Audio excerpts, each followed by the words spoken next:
प्रियंका, देखिए, कल राजनीतिक नतीजों के बाद आज ये संभावनाओं की सुबह है और ये तय है कि सभी पार्टियां, सभी दल आज हर वो मुमकिन कोशिश करेंगी कि कैसे भी करके इस नंबर गेम में आगे निकला जा सके। उम्मीदें एनडीए के पक्ष में इस लिहाज से भी हैं क्योंकि कल एनडीए ने पूर्ण बहुमत के आंकड़े को पार किया है।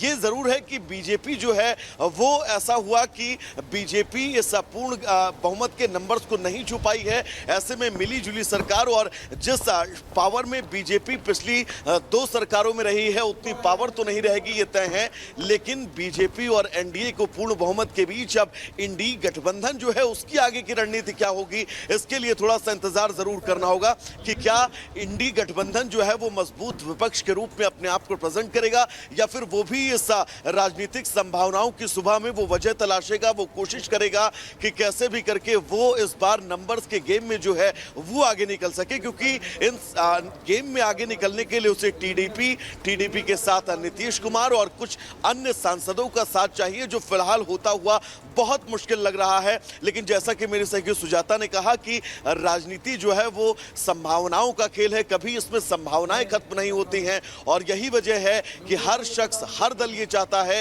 इस रस्साकशी के बीच जीत अंत में उसकी ही हो। बात उत्तर प्रदेश की करें क्योंकि हिंदी पट्टी से जिस तरह से बीजेपी को नुकसान हुआ है ये शायद बीजेपी ने कल्पना भी नहीं की होगी। लेकिन बीजेपी बिल्कुल क्योंकि कल्पना के अनुसार ही सब कुछ नहीं होता है। बाबा, बहुत बहुत शुक्रिया आप तीनों का तमाम जानकारी के लिए। तो देखिए, यहाँ पर टक्कर तो कांटे की रही है और वो टक्कर कैसी रही है वो हम आपको जरा ग्राफिक्स के माध्यम से बता देते हैं। कांटे की टक्कर देखिए, उम्मीदवार रविंद्र दत्ताराम वायकर शिवसेना के उम्मीदवार थे। जीत का अंतर 48 वोट, मात्र 48 वोटों का रहा है। इसके बाद देखिए अदूर प्रकाश जो कि कांग्रेस के उम्मीदवार रहे, यहां पर भी कांटे की टक्कर देखी जाती। जीत का अंतर मात्र 684 वोटों का रहा।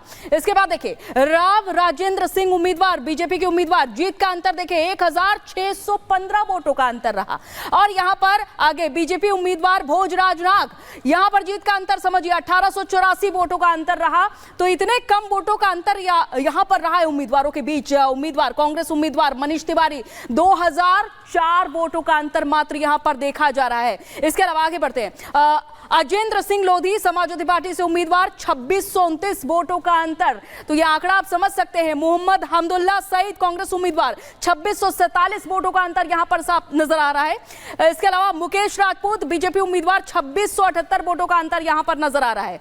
कमलेश पासवान है बीजेपी उम्मीदवार 3150 वोटों का अंतर नजर आ रहा है। इसके अलावा आगे बढ़ते हैं, शेर सिंह घोबाया कांग्रेस उम्मीदवार है, 3242 वोटों का अंतर है यहां पर।